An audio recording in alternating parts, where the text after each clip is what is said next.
Assalamualaikum warahmatullahi wabarakatuh. Innal hamdalillah alladzi khalaqal mauta wal hayata liyabluwakum ayyukum ahsanu amala. Asyhadu an la ilaha illallah wahdahu la syarikalah wa asyhadu anna Muhammadan abduhu wa rasuluhu rahmatan lil alamin. Allahumma shalli ala Muhammad wa ala alihi wa sahbihi ajma'in, amma ba'd. Ya ayyuhalladzina amanu ittaqullaha haqqa tuqatih wa la tamutunna illa wa antum muslimun. Qala Allah ta'ala fi kitabihil karim, a'udzu billahi minasyaitonir rajim. Bismillahirrahmanirrahim.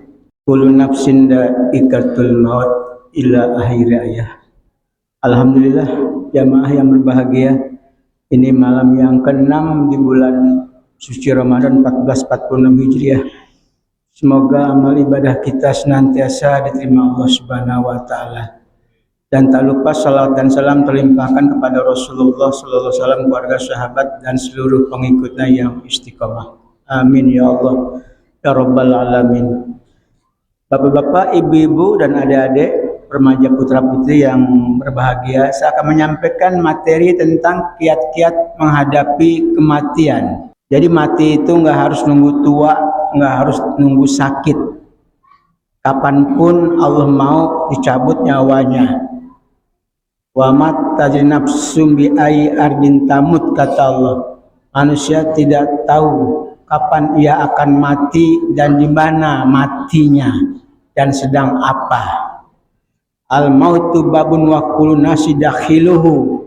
Mati ibarat sebuah pintu dan manusia akan memasuki pintu tersebut.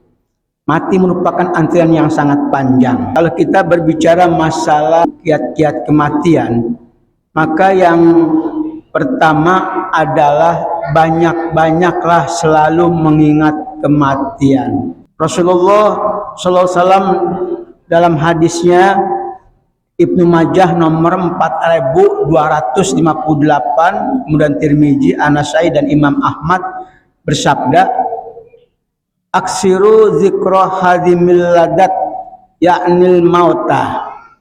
Jadi perbanyaklah untuk mengingat perusak kelezatan. Apa itu perusak kelezatan? Perusak kenikmatan, perusak happy, kebahagiaan adalah al-mauta, yaitu kematian. Nah, ini pertama kiatnya. Jadi dengan kita sering mengingat kematian, insya Allah sedikit banyaknya kita akan persiapkan. Beda dengan orang yang jarang mengingat kematian, dia dilalaikan oleh kehidupan dunia. Yang kedua adalah jangan mati kecuali dalam keadaan Islam. Ya ayyuhalladzina amanu ittaqullaha haqqa tuqatih wa la tamutunna illa wa antum muslimun. Al-Imran 102. Wahai orang beriman, bertakwalah kamu kepada Allah dengan sebenar-benarnya takwa, dan janganlah kamu mati kecuali dalam keadaan Islam. Mengapa kita mati harus Islam? Karena memang diciptakan kita dalam kondisi berdinul Islam. Afa ghairu dinillahi yabghun walau aslama man fis samawati wal ardi ta'an wa karhan wa ilahi yurja'un. Apa kamu akan mencari agama selain Islam, kata Allah, padahal semua makhluk yang ada di langit dan yang ada di bumi itu aslam, taslim, Islam, baik suka dan terpaksa, dan hanya kepada Allah semua akan dikembalikan. Nah, itu yang kedua kiatnya, jangan mati kecuali dalam keadaan Islam. Kemudian kiat yang ketiga adalah yaitu jangan murtad, pindah agama, pindah keyakinan, pindah kepercayaan. Islam itu harga mati. Karena dalam surat Al-Baqarah 217, wa may yartadda minkum an dinihi fa huwa yamutu kafirun. Ulaika habitas a'maluhum fid dunya wal akhirah. Ulaika ashabun nar hum fiha khalidun. Barang siapa yang murtad dari Islam, pindah ke agama yang lain, kemudian dia mati dalam kondisi kafir karena murtad, maka sia-sialah amalannya, baik di dunia maupun nanti di akhirat. mereka penghuni neraka dan kekal di dalamnya. Nah, itu Al-Baqarah 217. Itu kiat yang ketiga. Kiat yang keempat adalah berbekal takwa. Dalam surat Al-Baqarah ayat 197 Allah katakan fatazawwadu fa inna khairaz zadi taqwa. Berbekalah kalian hai manusia, hai hamba-hambaku kata Allah, dan sebaik-baik bekal adalah takwa kepada Allah Subhanahu wa taala. Apa itu takwa? Menjalankan segala perintah dan menjauhi segala apa yang dilarangnya. Kalau kita bahas secara khusus tentang takwa panjang lagi. Kemudian yang berikutnya adalah yang kelima, kiatnya yaitu bersedekah dan menjadi orang yang soleh atau soleha. Surat Al-Munafikun ayat 10, wa anfiqu mimma razaqnakum min qabli ayatiya ahadakumul maut fayaqul rabbi laula akhartani ila ajalin qarib fa asaddaqa wa akum minas solihin. Hendaklah kalian infakkan harta kalian di jalan Allah sebelum datang kematian dari salah seorang di antara kalian. Kemudian mereka berdoa kepada Allah, ya Allah ya Rabbku, tolong cancel dulu kematianku barang sejenak, atau kembalikan aku ke dunia agar aku bisa fasodako wa aku minas solihin, agar aku bisa bersedekah dengan hartaku dan menjadi orang yang soleh. Terlambat sudah, karena alamnya sudah berbeda di akhirat. Minta kembali ke dunia yang nggak bisa. Hanya ini yang diucap ketika orang menyesal pada hari kiamat. Kemudian yang keenam, menghadap Allah dengan hati yang bersih. Surat 26 Asy-Syu'ara ayat 88-89. Yauma la yanfa'u malu wala banun illa man atallaha biqalbin salim. Pada hari kiamat nanti, pada hari akhir, itu segala harta, anak nggak berguna di hadapan Allah kecuali adalah orang-orang yang menghadap Allah dengan qalbun salim, hati yang bersih. Hati ada tiga, ada qalbun salim, hati yang bersih, hati yang samina wa ata'na, yang kedua ada qalbun marid, hati yang sakit, kemudian yang ketiga qalbun mayit, hati yang mati, yang cirinya innalladzina kafaru sawaun alaihim a'andartahum am lam tundirhum la yu'minun. Yang ketujuh, ketika wafat jangan membawa dosa syirik. Surat An-Nisa ayat 48 Allah katakan Allah tidak akan mengampuni dosa syirik, dan Allah hanya mengampuni dosa selain syirik. Itu pun barang siapa yang dikehendakinya. Barang siapa yang berbuat syirik, sungguh dia telah berbuat dosa unlimited, tanpa batas. Suka main dukun, suka percaya kepada keris, semacam agama animisme, dinamisme, pasang sajen Jumat Kliwon biar selamat. Ini syirik, kecuali kalau sudah tobat dari dosa syirik, insya Allah diampuni. Kemudian yang berikutnya adalah yang kedelapan, jangan berburuk sangka terhadap Allah. Dalam hadis dijelaskan, la yamutanna ahadukum illa wa huwa yuhsinu dzanna billahi azza wa jalla.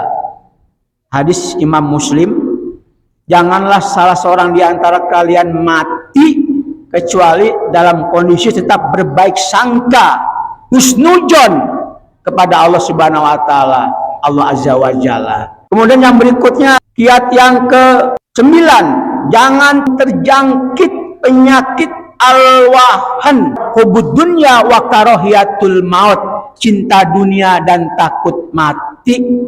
Inilah penyakit umat Islam yang sangat kronis, hanya mayoritas tapi tidak berkualitas, bagaikan pasukan bodrek yang tidak diperhitungkan.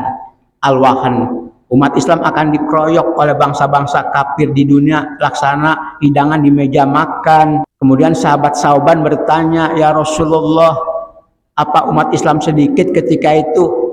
Nabi kita menjawab, tidak Sauban, justru mayoritas, tapi jumlah yang banyak seperti gusan kausaili, buih di kala banjir. Sifatnya dua, satu bendanya ringan, kedua gampang kena arus air, hilang. nggak berkesan. Itu sifat B, itulah ciri umat Islam.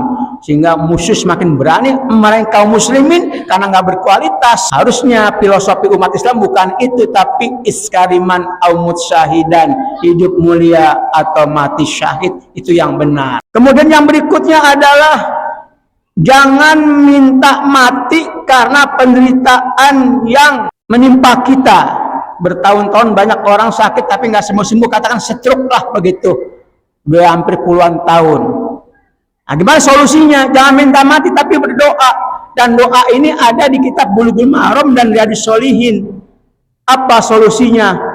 Nabi mengajarkan doa, Allahumma ahyini makanatil hayatu khairoli. Ya Allah, hidupkanlah aku kalau memang hidup itu masih baik bagiku. Wa tawaffani idza kanatil wafatil khairoli, dan juga wafatkan aku kalau memang itu kematian lebih baik buat aku. Nah, jadi mati dan hidup kita serahkan kepada Allah.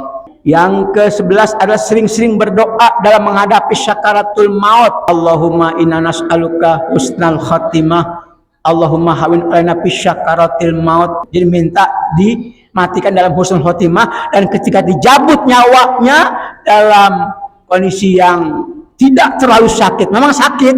Nabi Muhammad Pak ketika mau meninggal, malaikat Jibril ngasih tahu. Akhirnya Nabi Muhammad panggil Fatimah anaknya, minta air di baskom, kemudian air itu dengan kedua tangannya diusap ke wajahnya sambil berdoa, Allahumma hawin alaina fi syakaratil maut. Ya Allah, mudahkanlah saya kami ini dalam menghadapi syakaratul maut, dan matikan kami dalam husnul khotimah. Kemudian yang ke-12 adalah talkinkan orang yang mau mati umat tauhid, lakinu mautakum la ilaha illallah. Ajarkan kalimat la ilaha illallah di telinganya ketika orang menghadapi syakaratul maut. Itu yang sahih. Kiat yang ke-13 yaitu adalah jangan mati meninggalkan hutang piutang. Rasulullah pernah bersabda, yughfaru lisyahidi kullu dambin illa daina. Orang yang mati syahid semua akan diampuni dosanya insya Allah kecuali hutangnya. Nah, itulah yang bisa saya sampaikan singkat padat sampel tentang kiat-kiat menghadapi kematian. Jazakallahu khairan katsiran. Kita berharap mati dalam husnul khotimah, mati dalam Islam. Mari kita akhiri. Subhanaka Allahumma wa bihamdika asyhadu alla ilaha illa anta astaghfiruka wa atubu ilaik. Assalamualaikum warahmatullahi wabarakatuh.